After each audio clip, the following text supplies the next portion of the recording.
Hello and welcome to another edition of The Slice. Here on The Slice we talk about everything from ancient alien theory to extraterrestrial visits in the future, past, and current.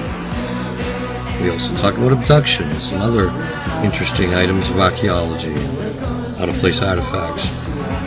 Make sure you check out Matthew Bauer's site on www.therealmj12eyes-to-the-sky.com, and also check out Clarence Mitchell with his Blog Talk Radio, and Kimberly Wright with her Ancient Aliens Chat every Friday night during the show, before the show and after the show. So make sure you check all that out. And now let's get on with this week's subject on The Slice. Enjoy the show, folks, and make sure you comment and subscribe. Take care now. Hi, folks. I'm Bill Peters, and you're on Slice. Today we're going to talk about a little bit of human history. There's plenty of strangeness going on recently with the DNA and other issues that have suddenly popped up in this. Let's talk about how old this Earth is. Now, I've heard at least 3 different time periods. Wikipedia says it's 4.6 billion years old. And yet I hear other researchers saying 6 billion and 10 billion, and I'm thinking to myself, if these guys are doing all their research, first of all, nobody knows exactly how many billions of years that this Earth has been here. They're guessing based on what they've observed as coalescing gas clouds and what they believe happened and how long they believe it to have taken. Still all theory now, remember. All right. So, you know what's funny is those spears they found in South Africa with the rings around them, and some of them are hollow and have this white substance inside. They're dating those at 2.8 billion years old. Does not seem possible that we could have evolved at that point. Probably, if it is made by an intelligent means, then it's probably from another planet that it might have even been sent here to terraform this planet. Okay, so it's kind of weird. 1.4 million years is how long they believe humans have been on this Earth. But the problem with that whole thing is that what did they evolve from? Now, evidence has come to light that the Cherokee people have a DNA strand of the Minoan civilization, Crete. That area of Greece and that whole enlightened area, and they supposedly were coming here and trading with the Native Americans who were here at the time. Okay, so that puts us at what, 1400 years ago or some such years. Okay, so the Cherokees, we have the Apaches with a European bloodline also, and the Polynesian strain found in South America. All these things kind of add up to some interesting concepts. Now, according to basic science principles, the first land animals were supposedly 400 million years ago. Then the reptiles rose 250 to 300 million years ago. And then the dinosaurs showed up 200 million years ago. And the dinosaurs reigned from 200 million years ago to about 3 million years ago. What does that say? Well, it basically says that the dinosaurs and the reptiles have had 200 million years to evolve. And yet humans supposedly only had 1.4 million years to evolve. This raises a big problem because what we are looking at are several ice ages, several extinction events throughout time, and very little fossil record of human beings on this planet. I contend that the first intelligent species would have had to be in the dinosaur age, 200 million years ago to 3 million years ago. So that means that how is it possible? It is impossible for that evolutionary scale to go like that and not evolve an intelligent reptilian species. Which leads us to the next problem. If your species, even if it took 2 million years to evolve out of another life form, you'd have to assume that if you were an intelligent life form and you had even 50 million years on Earth, you would be in space. You would have to be. We've only been here for what, 20,000 years, they say, intelligently? I beg to differ. Out-of-place artifacts show difference. The unexplained, a lot of the odd occurrences on this Earth can certainly be attributed to a past colonization.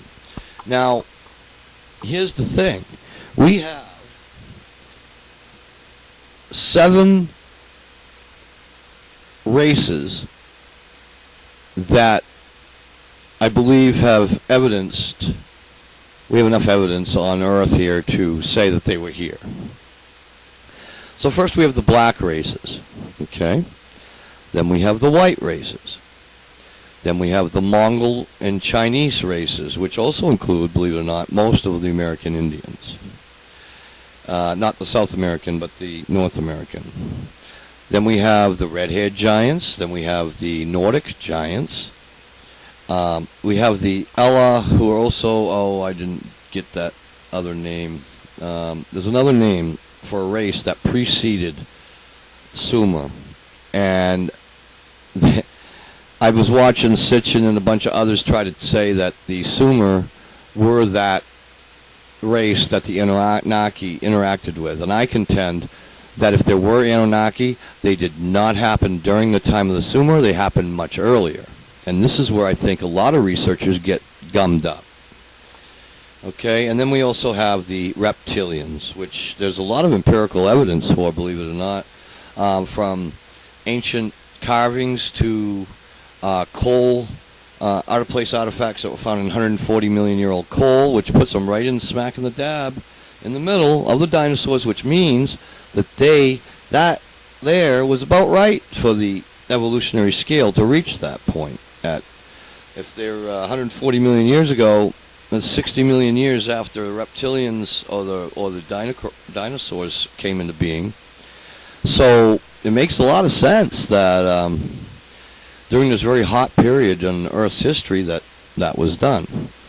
Okay, so here's my contention, that these races came and went. I believe that the giant races, at least some of them, were colonists from other planets.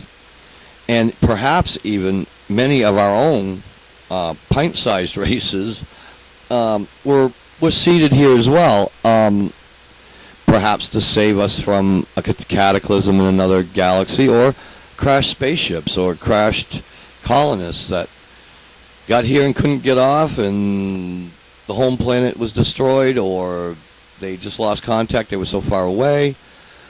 But either way, something happened here millions of years ago that changed the whole thing, changed the whole ball game. It's completely different. As you can see, I have a green screen, which has to be washed. But I'm getting ready to transfer over to a new program, a 64-bit platform, and it should increase my quality and my abilities to perform certain functions like stand here and point out pictures and have video going behind me. So this is my goal, and that will make us a little more professional, and we'll take the next stage up. So hopefully within the next 2 presentations I will have the new system up and running, and I'll have a nice little Slice logo here, and it'll be beautiful, I hope. This is a trial and error thing, and it's part of my getting ready to go on the road, because once I'm on the road, I want it all to be super cool and keep our Ancient Alien Theory group going good. So, with that in mind, I'm going to let you go, but I thought I'd go over some of these things and open up some discussions about races on this planet and what their existence and the evidence means. Let me know. I'm back online so I can answer any questions or whatever. Just so everybody knows, I'm open for any question. I have answers to a lot of stuff. Somebody told me the other day, they asked about something and I knew the answer, and they were quite amazed, and they said, well, you're just full of useless information, and that is true. So I do have a lot of useless information, and some of it you might find interesting. I've been at this a long time. 1979 is when I really got into researching quite heavy. So I have a few years on some of these guys. I just never put it to print. I've got it in print, but not officially. So I've been writing articles since that day in 1979, and got a lot of stuff I've researched over the years, all relating to our Ancient Alien Theory, UFOs, out-of-place artifacts, and just strangeness within our own race. We have a lot of strange things. Even if you go between races and compare bone structures and such, one has to wonder what happened here. Something happened here. But anyway, that's all I'm going to do for right now. My next show is going to be on the Mars anomalies, which should catch you. Many of you think I just hate all Mars anomalies, and I don't believe in any of it. Well, I'll wait for the next show to tell you exactly what I think about all this, and we'll take it from there. Have a great day, folks, and thanks for watching another edition of Slice. Make sure you share and subscribe on my YouTube channel. If you can't find it, just search out WILBY61, Wilby61, and you'll get every episode I've ever done. Okay, so have a great day, folks. See you next time on The Slice.